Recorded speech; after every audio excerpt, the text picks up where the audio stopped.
We stand among the shadows. We have discussed the broken world, the physical ruins of our flawed societies.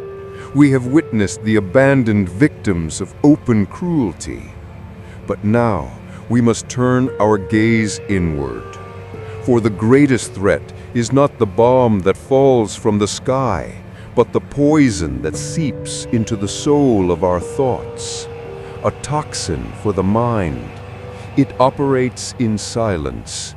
It is dangerously sweet, for it promises instant, effortless comfort. And yet, it is chillingly everywhere. The masters of oppression, the architects of this age of ruin, they are not fools. They learned the brutal lessons of history well. They know that crushing the human body, imprisonment, warfare, is inefficient. It leaves visible scars. It inevitably sparks open, unified rebellion. But crushing the mind, rendering it compliant, is subtle. It is profoundly efficient. They have retired the iron chains. They have replaced them by controlling the most vital commodity, the flow of information, the language we use to frame our reality. They do not fundamentally want you dead, for a dead person produces nothing. They want you obedient, passively contributing to their system. And in this terminal age, an obedient person is simply an unaware person, a mind willingly lulled into a deep, perpetual sleep. To achieve this, they painstakingly construct a comfortable cage, a prison built not of concrete and steel, but of relentless distraction, a non-stop deafening stream of trivial pursuits, of sensationalism, of easy prefabricated answers to the most complex, agonizing existential questions. Why bother with the painful, uncertain struggle for complex truth when the simple, broadcasted lie is so readily available, so effortlessly soothing to the anxious, weary mind? Ignorance is marketed as a safe haven. It is the warm, comforting blanket that keeps us from feeling the freezing pain of global injustice. We are given a torrent of noise, a continuous, deafening clamor, specifically engineered to drown out the faint, warning voice of our own conscience. We are fed the empty illusion of bread and provided endless, trivial circuses while the moral world burns silently, invisibly around us. This systematic planned darkness, this willful blindness, is the oppressor's most effective, most dangerous masterstroke. The defining tragedy of our age is the loss of intellectual curiosity, the slow, agonizing death of the question mark inside the human heart. We stop asking the penetrating questions. Why are the innocent suffering? We stop asking, what if the official narrative is designed to control me? We stop asking, who truly benefits from my confusion? We cease to be active participants in thought. We become mere passive receivers of data. Our critical faculties atrophy. We repeat the sound bites we are fed. We passively accept the narrative they construct without friction. Our minds, once capable of scaling the highest intellectual mountains, now wander aimlessly and mechanically in a pre-programmed maze of content and commerce. This state of passive, comfortable acceptance, this is the deepest, most irreversible form of slavery. The true chains we must understand are internal, forged by our own profound fear of hard thinking and solitude. Our journey toward the divine leader is fundamentally and absolutely incompatible with sleeping, compliant minds.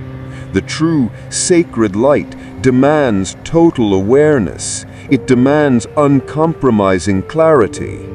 The divine leader does not come to simply rearrange the comfortable furniture in our mental cage or manage our convenient distractions. They come to shatter the illusion, to force us to see the raw, terrifying truth. The first essential step towards any form of lasting, true salvation is the painful process of waking up. It is the conscious recognition of the walls of the ideological prison. It is the absolute refusal to accept the easy, debilitating comfort of the lie. This, friends, is our most urgent spiritual task, our defining, holy war, a quiet, desperate war against self-imposed blindness. We must fight to reclaim our own minds. How then does one fight this pervasive engineered darkness? Not necessarily with loud, unsustainable mass movements, but with individual defiance, with the power of the single, sincere, uncompromising question. Turn off the noise, even if it causes anxiety. Sit in the deep stillness and honestly ask yourself, what is fundamentally and eternally true, regardless of what the screen tells me? Demand genuine evidence. Demand moral coherence. Reclaim your sacred right to think for yourself, to examine the core premises of your life, to trust your God-given reason and your intuition. That single persistent act of inquiry, that unwavering commitment to seeing reality as it is the most profound revolutionary act possible. It makes you instantly dangerous to any oppressor, because a truly thinking person cannot be permanently controlled.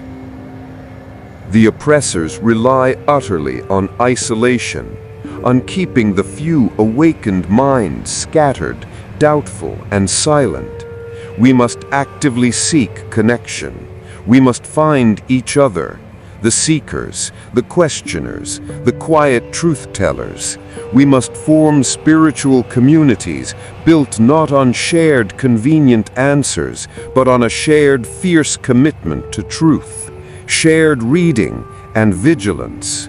We must become the clear, resonating echo that gently but persistently awakens the sleepers around us. Our ultimate purpose is to softly but firmly shake people awake, to show them the profound, life-altering difference between the simple, hard-won truth and the convenient, pre-packaged lie that slowly suffocates the vitality of the soul. We must hold the candle high. The apocalypse of the body, the ruin, the suffering, is undeniably terrifying. But the apocalypse of the mind, the final voluntary loss of the will to think, is terminal. The choice now, in this defining, ultimate moment, is absolutely yours. To passively accept the intellectual darkness they meticulously design for you, or to choose the arduous, necessary struggle of the light. Choose the light. Choose the vigilance. Choose the painful truth over the soothing lie. Do not let them turn off your mind. Reclaim your thought. Reclaim your soul.